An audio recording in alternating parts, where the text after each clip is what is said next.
Hi കൂട്ടുകാരെ, അപ്പോൾ നമ്മളിതാ മാനാഞ്ചിറയിൽ നിന്ന് ഞങ്ങൾ പോന്നു കേട്ടോ, ബീച്ചിലേക്ക് പോന്നു. അപ്പോൾ നമ്മുടെ കൂടെ ഞങ്ങൾ മാനാഞ്ചിറയിൽ നിന്ന് പോരാനായപ്പോഴേക്കും ഗീതാ മിസ് അങ്ങോട്ട് വന്നിട്ടുണ്ടായിരുന്നു. അപ്പോൾ മിസ് വരുന്നുണ്ടായിരുന്നു. അപ്പോൾ മിസ്സിനെയും കൂടെ കൂട്ടിയിട്ട് ഞങ്ങൾ 4 ആളും കൂടെ അതാ ബീച്ചിലെത്തി. ജനങ്ങൾ എന്ന് പറഞ്ഞു കഴിഞ്ഞാൽ ഭയങ്കര ജനങ്ങളാട്ടോ. അതാ അമ്മു രംചേച്ചി ഇതാ, പിന്നെ മിസ് അവിടെ വീഡിയോ പിടിക്കുന്നുണ്ട്. കണ്ടോ എന്തോരം ജനങ്ങളാണെന്ന് ചോദിച്ചാൽ പറയണ്ട. ഞാനിപ്പോൾ കുറേ കാലങ്ങൾ കൂടിയിട്ട് ഇങ്ങനെ വൈകുന്നേരങ്ങളിൽ ഇപ്പോഴാണ് വരുന്നത്. ഇതുവരെ നാളൊന്ന് വന്ന് പോയി, പക്ഷേ അത് ഉച്ചയ്ക്കായതുകൊണ്ട് ഞങ്ങൾ നിന്നുണ്ടായിരുന്നില്ല വെയിലിൻ്റെ ചൂടുകൊണ്ട്.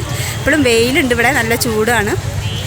എന്നാലും കാറ്റുള്ളതുകൊണ്ട് വലിയ കുഴപ്പമില്ലാതെ നിൽക്കുന്നു. പക്ഷേ കേട്ടോ എന്താല്ലേ ഇങ്ങനെയാണ് നമുക്ക് ഒരുപാട് വിഷമങ്ങളും സങ്കടങ്ങളൊക്കെ വരുമ്പോൾ നമ്മൾ നമ്മുടെ കഷ്ടപ്പാടും ബുദ്ധിമുട്ടും ആലോചിച്ച് വീട്ടിൽ തന്നെ കുത്തിരിക്കാതെ ഇടയ്ക്ക് ഇങ്ങനെയൊക്കെ ഒന്ന് ഇറങ്ങിയാൽ മനസ്സിനൊരു സന്തോഷം കേട്ടോ. എന്ത് ഭംഗിയാന്ന് നോക്കിക്കേ, ഇത്രയും ആൾക്കാരെ കാണുമ്പോൾ തന്നെ മനസ്സിനൊരു സന്തോഷം. എല്ലാവരും നല്ല ഹാപ്പിയായി ഫാമിലി ആയിട്ടും കൂട്ടുകാരായിട്ടും ഒക്കെ എൻജോയ് ചെയ്യാൻ വേണ്ടി വന്നിരിക്കുന്നുണ്ടല്ലേ. അപ്പോൾ ഇതൊക്കെ കാണുമ്പോൾ നമുക്കും മനസ്സിനൊരു സന്തോഷമാണ്. അപ്പോൾ വിചാരിക്കും നമ്മളൊക്കെ ഇങ്ങനെ ഓരോ പ്രശ്നങ്ങളും ബുദ്ധിമുട്ടുകളും ആലോചിച്ച് എപ്പോഴും വീട്ടിൽ കുത്തിയിരിക്കുന്ന എപ്പോഴെങ്കിലുമൊക്കെ ഇങ്ങനെയൊക്കെ ഒന്ന് ഇറങ്ങണം എന്ന് ആലോചിക്കും. അവിടെ ബോട്ട് അതാ സർവീസ് നടത്തുന്നുണ്ട്.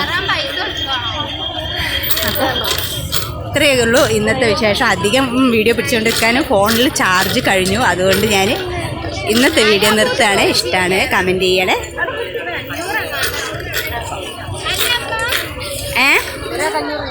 350 ബോട്ടിന് സർവീസ് ഒരാൾക്ക്. അപ്പോൾ ഓക്കെ, ബൈ ബൈ.